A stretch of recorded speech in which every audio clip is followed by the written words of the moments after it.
चलो तो शुरू करते हैं आज की क्लास। जैसे हम 3 क्लास पढ़ चुके हैं, है ना?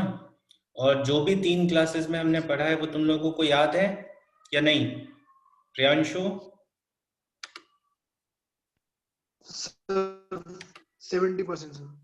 70% याद है। ज्योति? यस।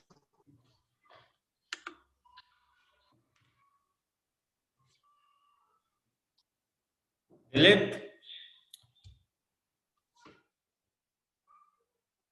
बेटा जो पिछली क्लास में पढ़ाया था वो याद हो गया?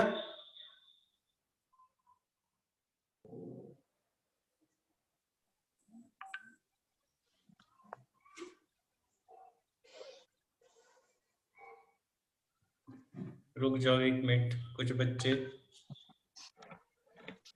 लिंक से ज्वाइन नहीं कर पा रहे।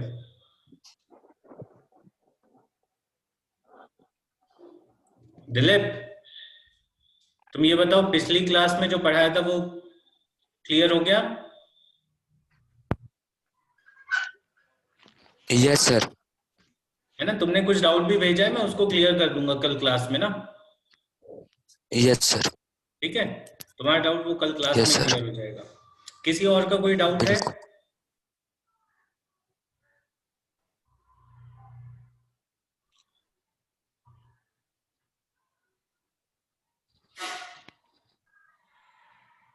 नहीं, चलो ठीक है।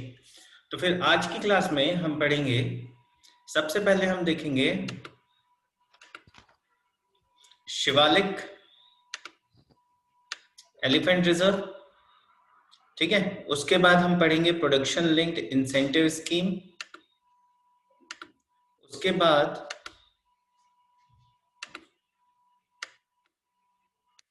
हम मालाबार एक्सरसाइज देखेंगे। फिर हम देखेंगे स्काईलार्क। फिर supreme court guidelines on matrimonial disputes. उसके बाद Lohri hydro power project and Tigray crisis और सी स्पार्कल। ठीक है, तो ये टॉपिक सिर्फ आपके प्रीलिम से कनेक्टेड नहीं है, ये टॉपिक आपके मेन से भी कनेक्ट होंगे। ठीक है, तो हम यही देखेंगे कि ये टॉपिक में हमें प्रीलिम्स के पॉइंट ऑफ व्यू से क्या याद रखना है और मेंस के पॉइंट ऑफ व्यू से क्या याद रखना है। ठीक है, तो हम दोनों ही चीजें साथ में लेकर चलेंगे कि प्रीलिम्स पॉइंट ऑफ व्यू से क्या इंपॉर्टेंट है और मेंस पॉइंट ऑफ व्यू से क्या इंपॉर्टेंट है। ठीक है, तो वो सारी चीजें हम साथ में लेते हुए चलेंगे और फिर हम इस पे विस्तार से चर्चा भी करेंगे कि क्या है और किस तरीके से इसके प्रोविजंस है। ठीक है, आगे बढ़ते हैं। एक सेकेंड।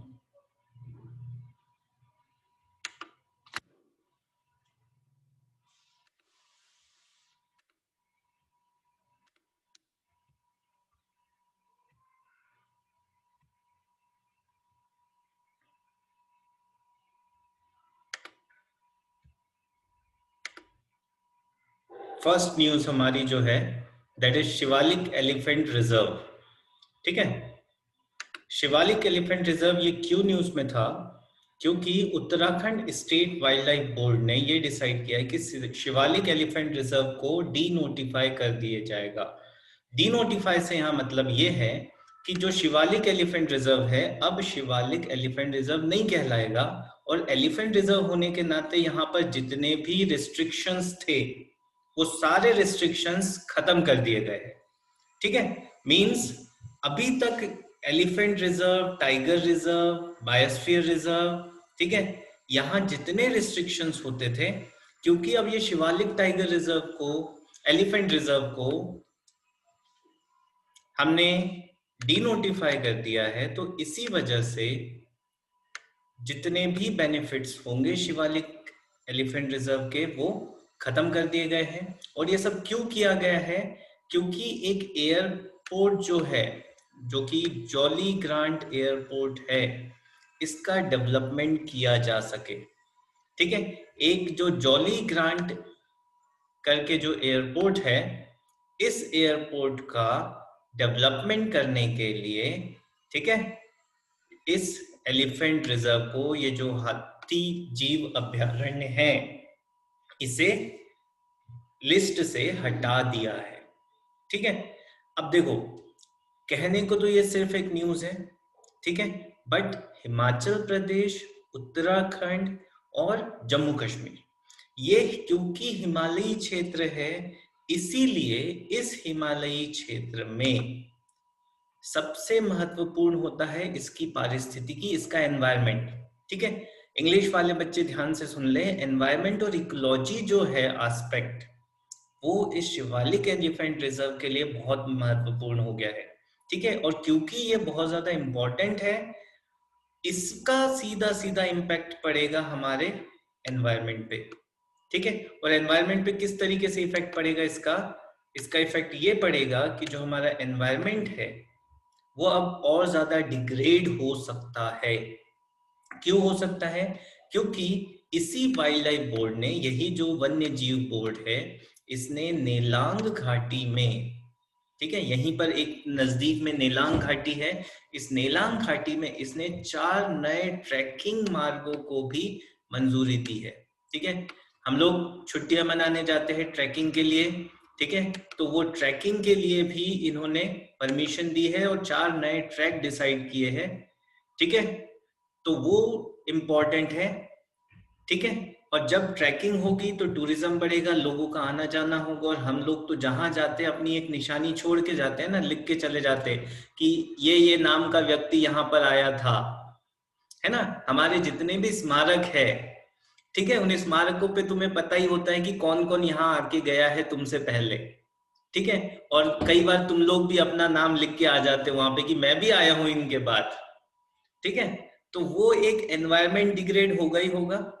ठीक है, और क्योंकि ये Nelang valley Gangotri national park के पास है, तो देखो, क्योंकि मैंने जो मेरा पहला वीडियो है जो यूट्यूब पे भी आपको मिला होगा, उसमें सीधा सीधा मैंने ये कहा था कि यूपीएससी सीधा न्यूज नहीं पकड़ता, वो उसी न्यूज को घुमा फिरा के पकड़ेगा।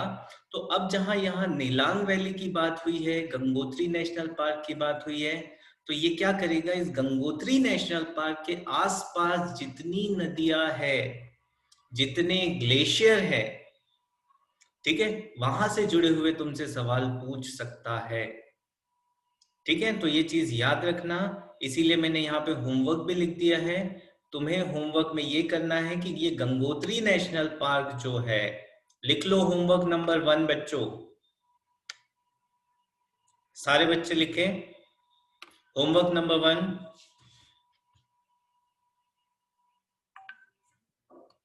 जो गंगोत्री नेशनल पार्क है, उसके आसपास की नदियां, ग्लेशियर और विकास परियोजनाएं। ठीक है, व्हाट, इंग्लिश मीडियम वाले लिख लो developmental schemes, developmental schemes, rivers and glaciers around Gangotri national park. ठीक है, गंगोत्री नेशनल पार्क के आसपास जितनी भी रिवर्स और ग्लेशियर्स है और डेवलपमेंटल प्रोजेक्ट है, वो ध्यान में रख लेना। ठीक है, क्योंकि क्वेश्चन वहां से बनेगा। ठीक है, और जो इस साल मेंस लिखने वाले हैं, ठीक है, या फिर जो मेंस की तैयारी कर रहे हैं, ठीक है, वो एक प्रश्न आपका मेंस के लिए भी बनता है, और वो प्रश्न ये है, एथिक्स का क्वेश्चन बनेगा, डेवलपमेंट वर्सेस एनवायरनमेंट। ठीक है, हमें किसे ज्यादा महत्व देना चाहिए, बताओ अनमोल, विकास या पर्यावरण?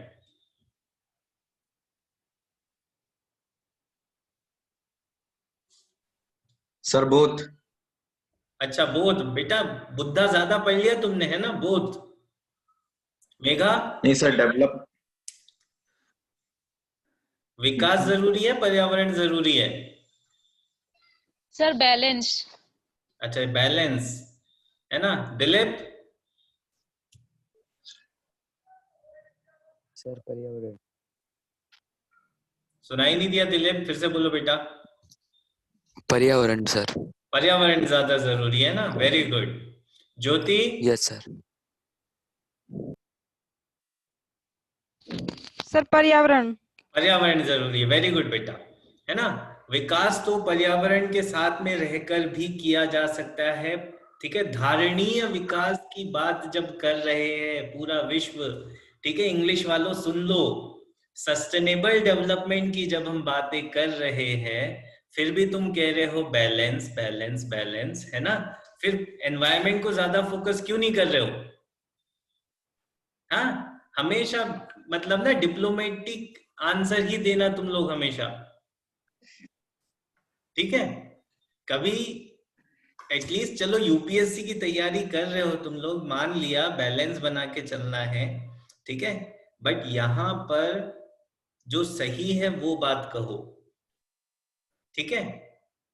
सो फर्स्ट न्यूज जो हमारी है that is Shivalik elephant reserve, और स्टेट बोर्ड ने क्या किया है, जो शिवालिक एलिफेंट रिजर्व है इसे डी नोटिफाई कर दिया है, मतलब अब शिवालिक एलिफेंट रिजर्व नहीं है, ठीक है। और ये किस लिए किया गया है? जॉली ग्रांट एयरपोर्ट के लिए, ठीक है। इसको बनाने के लिए, इसका विकास करने के लिए इस एलिफेंट रिजर्व को हटा दिया है, ठीक है। और साथ ही साथ गंगोत्री नेशनल पार्क के पास नीलांग वैली में 4 नए ट्रैकिंग रूट भी अलाउ किए हैं, ठीक है। और इससे सीधे सीधे 2 प्रश्न उठते हैं आपके लिए। एक तो आपका मेंस का है, ठीक है, और वो मेंस का क्वेश्चन ये है कि डेवलपमेंट ज्यादा जरूरी है या एनवायरनमेंट, ठीक है। अगर तो डेवलपमेंट जरूरी है तो फिर क्या विकास ना किया जाए, और अगर विकास जरूरी है तो क्या डेवलपमेंट नहीं किया जाए? तो जो बच्चे इस पे आंसर लिखना चाहते हैं लिख लो होमवर्क नंबर 2, लिखो होमवर्क नंबर 2। ये जो वर्ड है यहां पर जो मैंने लिखा हुआ है,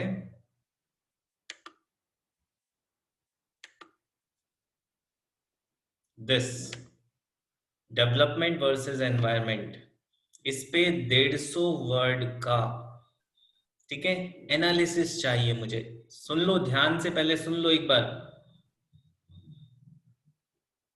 आंसर नहीं चाहिए, एनालिसिस चाहिए, विश्लेषण चाहिए मुझे, उत्तर नहीं चाहिए। सर मतलब आप किस तरह से पूछे हैं क्वेश्चन, कुछ थोड़ा सा आइडिया दे दीजिए। मतलब ये है बेटा कि जो आपका जो कंक्लूजन लिखोगे ना किसी भी आंसर में, कहने का मतलब ये है मुझे पूरा का पूरा उत्तर नहीं चाहिए इसमें, मुझे सिर्फ ये चाहिए कि तुम कंक्लूजन में क्या बात लिखोगे,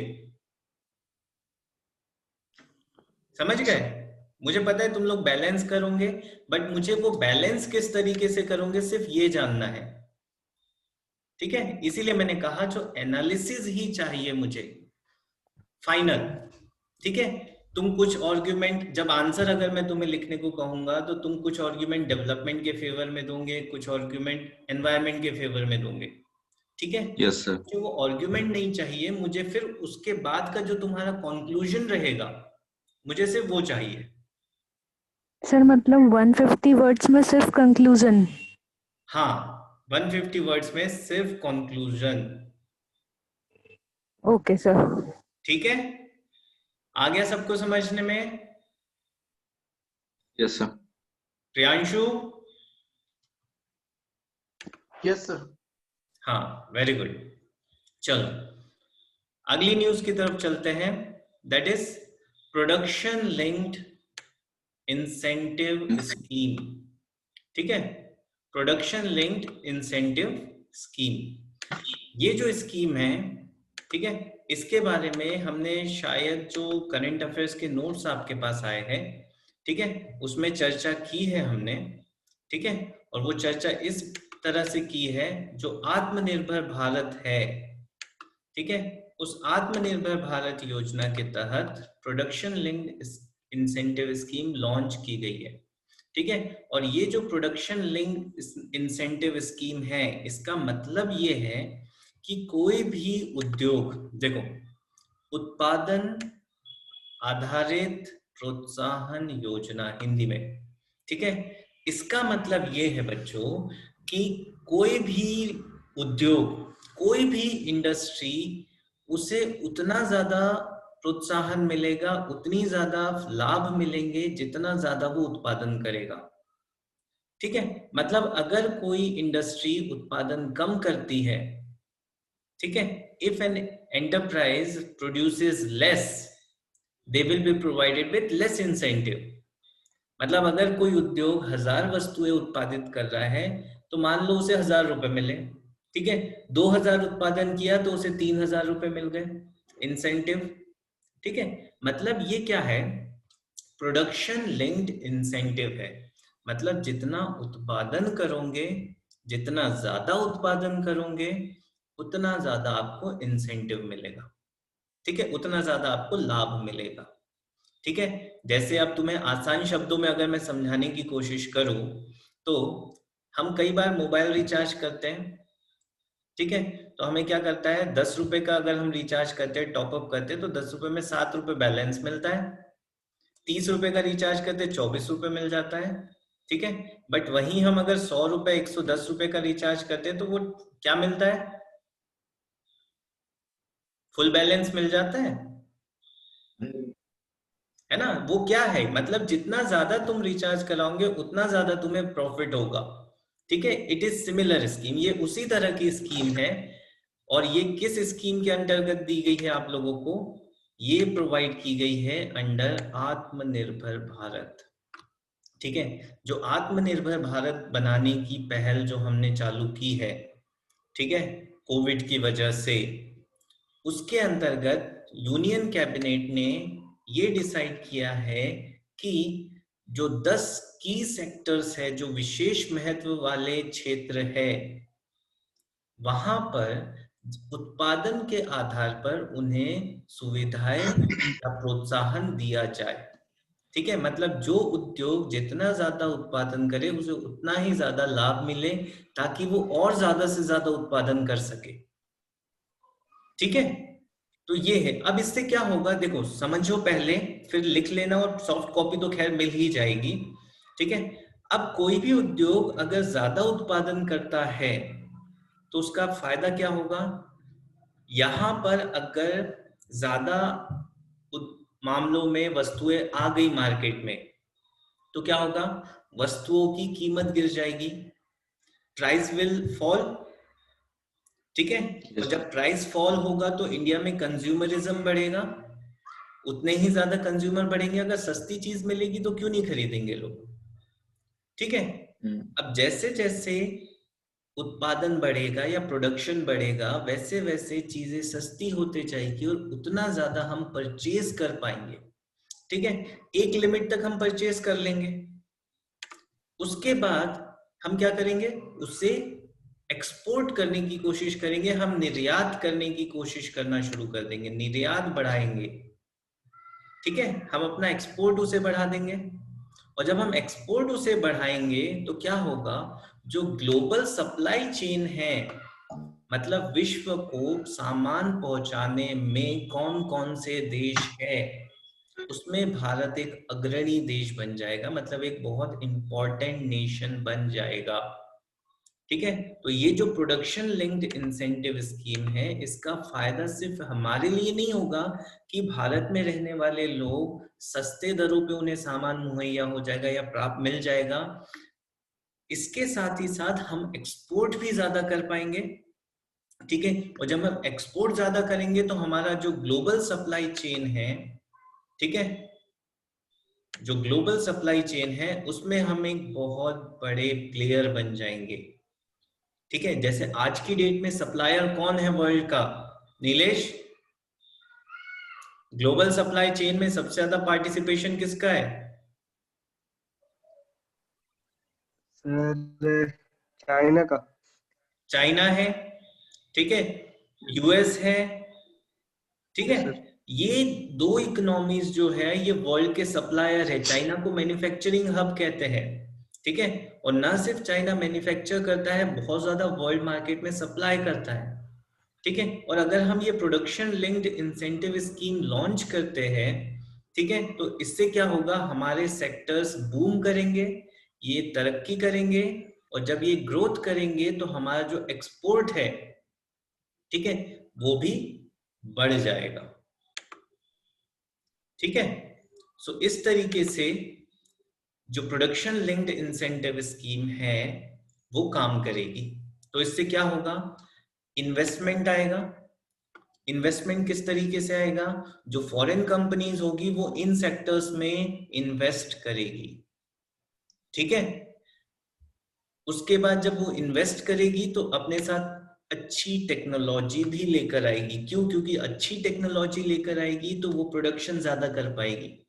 ठीक है, जिन लोगों ने इकोनॉमिक्स पढ़ा है उन्हें अगर पहली दूसरी क्लास याद हो तो जितना ज्यादा टेक्नोलॉजी डेवलप होगा उतना ही ज्यादा कॉस्ट ऑफ प्रोडक्शन कम हो जाता है, और जितना कॉस्ट ऑफ प्रोडक्शन कम होगा उतना ही ज्यादा आउटपुट होगा।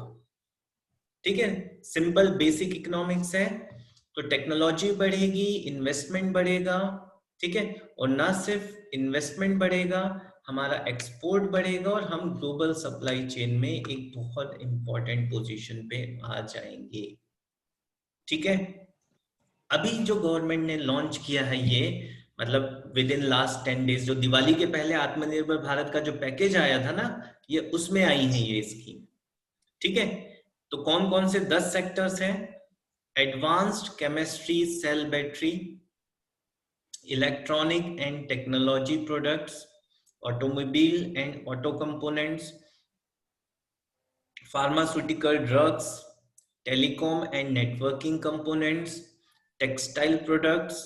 ठीक है, अब देखो यहाँ पे तुम्हें ध्यान देने वाली बात ये है कि यहाँ एक वर्ड आया है दैट इज टेक्निकल टेक्सटाइल। ठीक है, तो होमवर्क नंबर 3 में लिख लो, मुझे बताना मत ये। ठीक है, तुम खुद से पढ़ लेना इसे कि ये टेक्निकल टेक्सटाइल होता क्या है। ठीक है, हिंदी में इसे कहते हैं तकनीकी वस्त्र। ठीक है, तकनीकी वस्त्र। ठीक है, तो ये क्या होते हैं देख लेना और समझ लेना कि ये कहां कहां यूज होते हैं, क्योंकि ये बहुत न्यूज में है बच्चों। ठीक है, और जब ये बहुत न्यूज में है तो ये प्री हो या मेंस हो वहां काम आएगा। ठीक है, उसके बाद food products, high efficiency photovoltaic solar modules. हम सोलर एनर्जी की बात कर रहे हैं, नेशनल सोलर मिशन की बात करते हैं। ठीक है, और नेशनल सोलर मिशन के टारगेट्स तो तुम लोगों को याद होंगे ही, है ना? Yes sir. याद है? Yes sir. चलो बढ़िया है ना? वाइट गुड्स, वाइट गुड्स में कौन को क्या आता है, एसीज, एलईडीज। ठीक है, और स्पेशलिटी स्टील। तो ये 10 सेक्टर है जिन्हें अलाउ किया है। इससे पहले ऑलरेडी 3 सेक्टर्स को अलाउ किया गया था।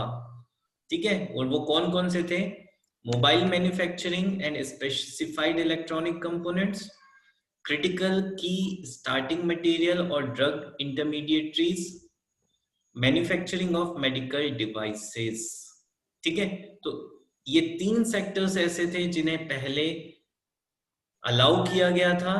ठीक है, और अब ये 10 सेक्टर्स है जिन्हें अलाउ किया गया है। ठीक है, और अब कुल मिला के कितने सेक्टर हो गए, 13 सेक्टर्स।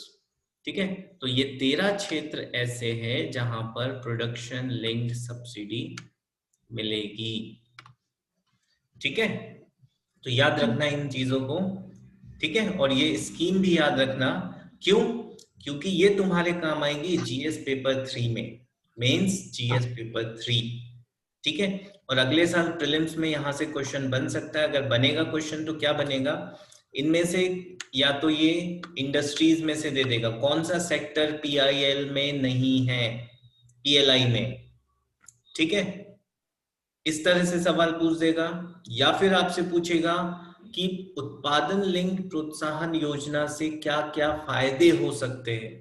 ठीक है, तो निवेश होगा, दैट इज इन्वेस्टमेंट बढ़ेगा, एक्सपोर्ट बढ़ेगा, टेक्नोलॉजी आएगी। ठीक है, एफिशिएंसी डेवलप होगी एंड ग्लोबल सप्लाई चेन में हम प्रोमिनेंट प्लेस पर पहुंच जाएंगे। ठीक है, तो ये सारी चीजें पूछ सकता है। दो तरह से यहाँ से सवाल बनेंगे प्रीलिम्स में।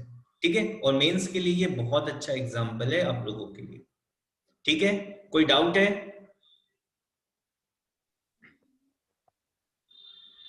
किसी तरह का कोई डाउट? नहीं? No sir. चलो, अगली न्यूज है मालाबार 2020। ओके, मालाबार 2020 सभी को पता है ये मालाबार 2020 क्या है? Dilip? Yes sir. Yes sir, पता है क्या है बेटा ये? सर। ये 4 देशों के मध्य एक्सरसाइज हो रही है। 4 देशों के मध्य एक्सरसाइज हो रही है, और वो कौन कौन से 4 देश है? चलो बताओ अब तुम। Australia, Australia, India, India, USA, Japan. US और जापान। Very good. ठीक है, देखो ये जो एक्सरसाइज है, ठीक है, मालाबार 2020, ठीक है, बिल्कुल सही कहा दिलीप तुमने कि 4 देशों के बीच हो रही है। बट ठीक है, ध्यान देने वाली और ध्यान रखने वाली बात यह है कि मालाबार एक्सरसाइज सिर्फ 3 देशों की बीच का युद्ध अभ्यास है। ठीक है, लिख लो एज अ नोट पॉइंट, हालांकि तुम्हें नोट तो मिल ही जाएगा, फिर भी एज अ नोट पॉइंट लिख लो। हेडिंग लिखो मालाबार एक्सरसाइज। ठीक है, मालाबार सैन्य अभ्यास, और उसमें सबसे इंपॉर्टेंट नोट पॉइंट लिखो कि यह 3 देशों का सैन्य अभ्यास है।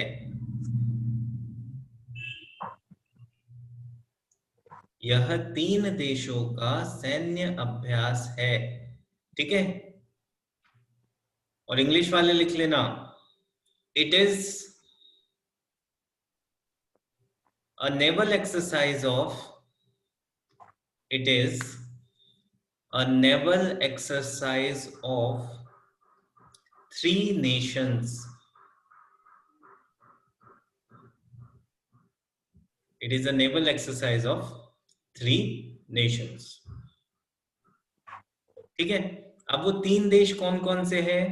क्योंकि मालाबार इंडिया में है, ठीक है, तो इंडिया तो है ही है, उसके बाद यूएस, और तीसरा देश है जापान। ठीक है, अब दिलीप बोलेगा कि सर ऑस्ट्रेलिया भी तो है ना?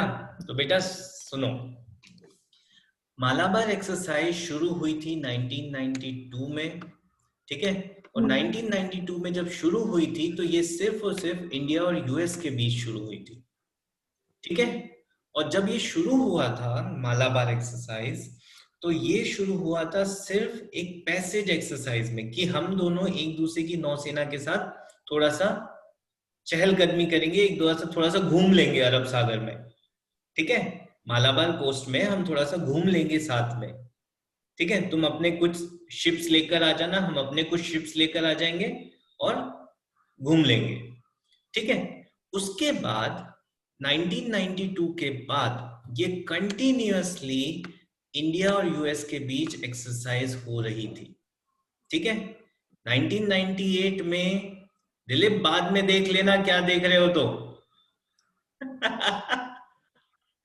ठीक है, हाँ, इसीलिए मैंने कहा ना कि तुम लोगों के ना कैमरे मुझे ऑन रखने हैं नेक्स्ट क्लास से। ठीक है, कि तुम पढ़ रहे होते हो या खाना खा रहे होते हो, मुझे नजर आना चाहिए ना कि सर तो यहाँ पढ़ा रहे हैं, सर को लग रहा है कि बच्चे पढ़ रहे हैं, बट बच्चे वहां क्लास ज्वाइन करके सोने चले गए।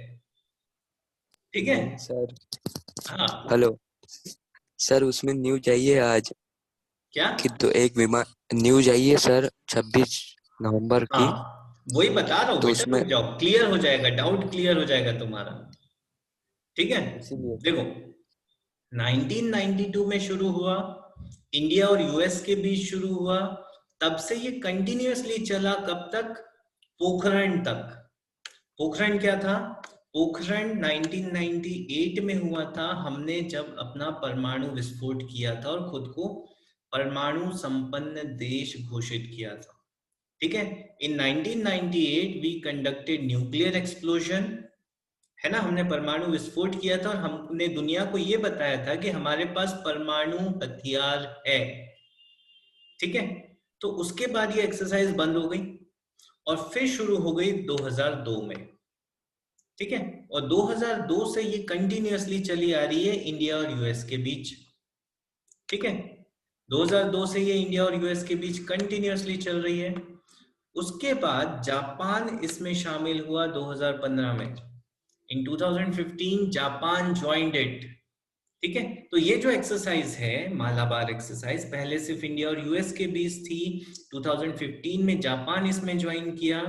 ठीक है, और तब से ये कंटिन्यूअसली हम ये जो पार्टनरशिप है मालाबार एक्सरसाइज हो रही है। ठीक है, अब जब 2015 में जापान ज्वाइन कर लिया, उसके बाद साथ ही साथ अब देखो पैरेलली समझने की कोशिश करना। ठीक है, 2007 में एक नया कॉन्सेप्ट आया था और वो कॉन्सेप्ट क्या था? वो कॉन्सेप्ट था क्वाड। ठीक है, क्वाड। क्वाड क्या है प्रियांशु? Four Nations. थोड़ा जोर से बोल लो, मुझे सुनाई नहीं दे रहा। सर रिसेंटली चाइना को काउंटर करने के लिए 4 देश साथ में आए थे, क्वाड नेशंस। चलो मेरे को बोल दिया, ठीक है, यूपीएससी को मत बोलना चाइना को काउंटर करने के लिए किया है। नहीं नहीं नहीं, उसको नहीं बोलूंगा सर, सिर्फ आपने। हाँ ठीक है, क्वाड जो है ये 4 देशों का ग्रुप है जिसमें इंडिया, यूएस, ऑस्ट्रेलिया और जापान है। ठीक है, ये इंडो पैसिफिक रीजन में कोऑपरेशन बढ़ाने के लिए बनाया गया है। ठीक है, हिंद प्रशांत क्षेत्र जो है, हिंद महासागर वाला क्षेत्र और प्रशांत महासागर वाला क्षेत्र जो है, वहां पर इन 4 देशों के मध्य जो सहयोग होगा उसे बढ़ाने के लिए क्वाड बनाया गया है।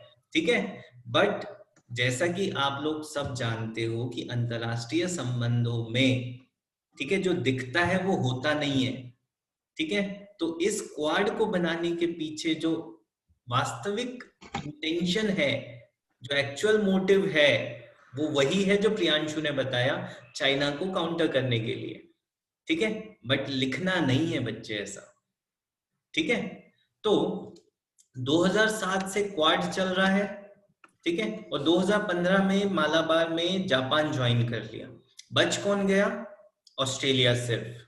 ठीक है, तो 2018 से ऑस्ट्रेलिया पीछे पड़ा था कि मुझे भी ज्वाइन करना है, मुझे भी ज्वाइन करना है, मुझे भी ज्वाइन करना है।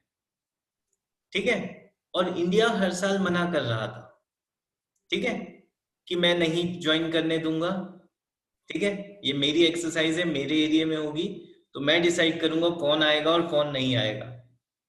ठीक है, इस साल ऑस्ट्रेलिया को अलाउ किया है, देखो वर्डिंग देखो, अनुमति दी, इंडिया अलाउड। ठीक है बेटा, ये बहुत इंटरनेशनल रिलेशन में ये जो शब्द है ना, ये बहुत महत्व के शब्द है। ठीक है, इंडिया ने अलाउ किया ऑस्ट्रेलिया को। ठीक है, रिक्वेस्ट नहीं की, रिक्वेस्ट ऑस्ट्रेलिया कर रहा है पिछले 3 साल से, हमने परमिशन दी है। ठीक है, तो इसलिए ये इंपॉर्टेंट हो गया इस बार क्वाड की मालाबार एक्सरसाइज की, चारों देश शामिल है इसमें। ठीक है, और ये चारों देश जो शामिल है उन्होंने पहली बार एक्सरसाइज की है, और ये जो एक्सरसाइज हुई है क्वाड, ये जो है 2 फेजेस में हुई है, मालाबार फेज 1 और मालाबार फेज 2। फेज 1 हुआ 3 से 6 नवंबर और फेज 2 हुआ 17 से 20 नवंबर। दिलीप क्लियर हुआ क्यों न्यूज़पेपर में वो 4 देश दिए थे? नहीं सर, वो मैं आज वो क्रेश हो गया था ना प्लान, हाँ तो उसका आज आया था सर। अच्छा, वो मुझे शेयर करना न्यूज़। ठीक है, ठीक है सर। तो ये क्वाड समझ में आ गया, सॉरी ये मालाबार समझ में आ गया। Yes sir. सर एक डाउट है हाँ बोलो। सर, जैसे अभी इंडिया ने ऑस्ट्रेलिया को अलाउड कर दिया 2020 के लिए, हाँ तो क्या सर ये अब तक कंटिन्यू रहेगा कि ऑस्ट्रेलिया हमेशा रहेगा एक साथ मालाबार में? नहीं, ये देखो मैंने यहाँ इस साइड। साफ लिखा हुआ है, ठीक है। This is not a formal accession of Australia in to Malabar exercise. यह मालाबार में ऑस्ट्रेलिया का औपचारिक प्रवेश नहीं है, ठीक है। सिर्फ इस साल परमिशन दी है, अगले साल बोले फिर से अप्लाई करना, मन होगा तो आने देंगे, नहीं तो घर पे रहना, ठीक है। सर एक चीज और, हाँ सर एक डाउट और, इसके कारण से हमारे रिलेशंस अफेक्ट नहीं होते हैं ऑस्ट्रेलिया के साथ कि हम नहीं, अलाउ नहीं कर ठीक रहे है। हैं तो? चलो अब तुम इस पे सोचो सारे के सारे, ठीक है। 5 मिनट का ब्रेक लो। इस 5 मिनट में तुम्हारा काम ये है कि ऑस्ट्रेलिया को ज्वाइन कराने से और ऑस्ट्रेलिया को ज्वाइन नहीं कराने से क्या इफेक्ट पड़ेगा, ठीक है। सारे लिख लो चाहो तो ये क्वेश्चन। मालाबार अभ्यास में ऑस्ट्रेलिया के शामिल होने से, मालाबार अभ्यास में ऑस्ट्रेलिया के शामिल होने से क्या प्रभाव पड़ेगा, क्या प्रभाव पड़ेगा? What will be the impact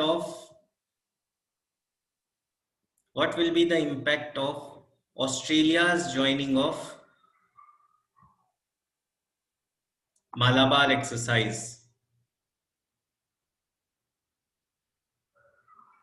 ठीक है। करो, ठीक है। उसके बाद हम इसी डिस्कशन को कंटिन्यू करेंगे, ठीक है। चलो 5 मिनट का तुम लोगों का ब्रेक, उसके बाद हम बातें करेंगे आगे।